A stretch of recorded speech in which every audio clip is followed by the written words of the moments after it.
Impeachment against him as illegal and describing it as retaliation for doing his job the Texas voters elected him to do. Paxton, a conservative, has run afoul of socialists and the Bush and Richards GOP establishment in Texas for daring to protect Texas from harmful overreach from Obama and Biden, overreach that many in the GOP establishment secretly support.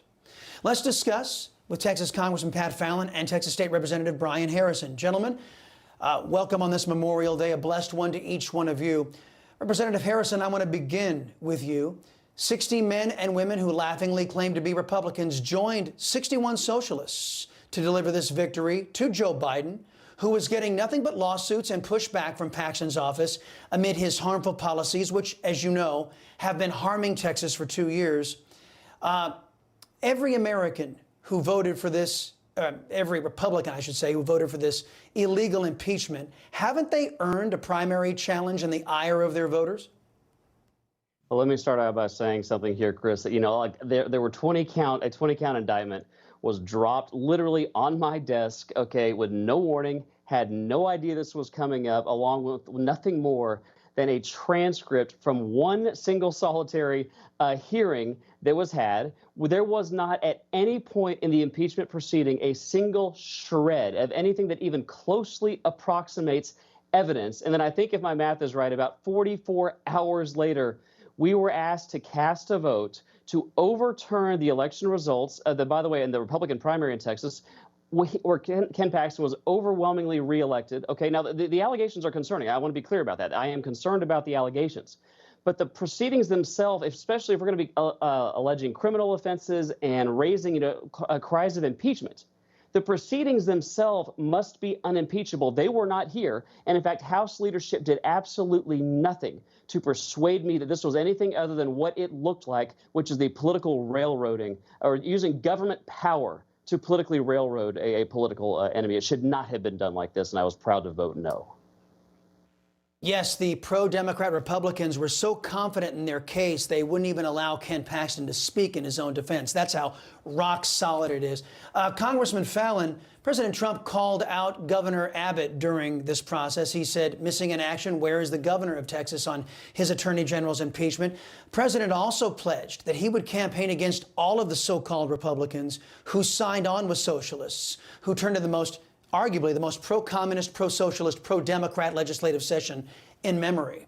Isn't the impeachment vote and those who defeated, for example, parental school choice, isn't that a voting guide for conservative primary voters who not to vote for? And isn't it time Texas purged the deceitful and power-hungry members of its party?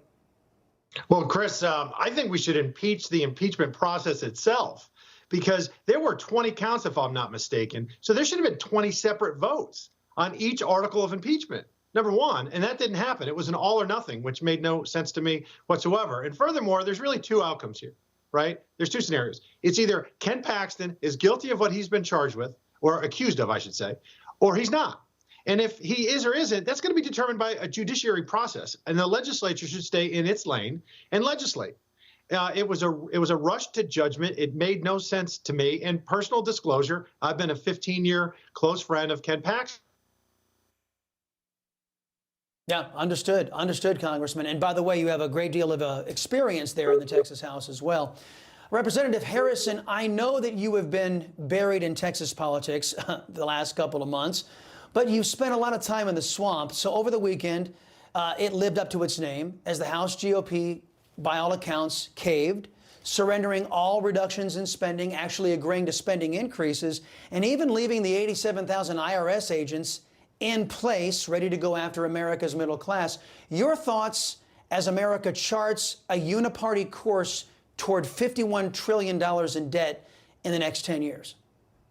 Yeah, sometimes it seems like we have too much of a uniparty problem in Austin as well as Washington. And speaking of those 87,000 agents, I actually think that's a nice tie into what we were talking about before, which is the politicization, or the criminalization, I should say, of political opposition. In America, we're supposed to be defeating our opponents in the arena of ideas. And instead, from the January 6th Commission to the FBI raiding President Trump's home in a wholly unprecedented fashion, I'm very concerned about we're taking America in a direction of third world countries and tin pot dictators where due process, is disregarded, and rights and freedoms of otherwise free people are being thrown aside by the ruling elite who govern by edict. And if you think this couldn't happen to you, if you think this is something that would only happen to, somebody like Donald Trump or Ken Paxton, just think about the fact that the IRS, even under this deal, is going to hire 87,000 IRS agents to enforce a 67,000-page tax code that exactly 0 Americans understand. Now, look, with regards to this deal, I'm glad we finally got something. We have had 8 or 9 debt deals in our recent history where we got absolutely nothing from it. But let me tell you,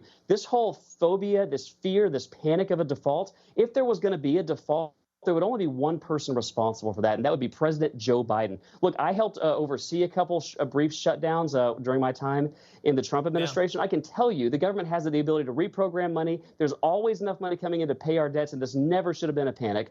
And I'm glad we at least got something, but we definitely didn't get anywhere near as much as I would have liked to see. Right, and by law, we're required not to default. So that was always a red herring in my view.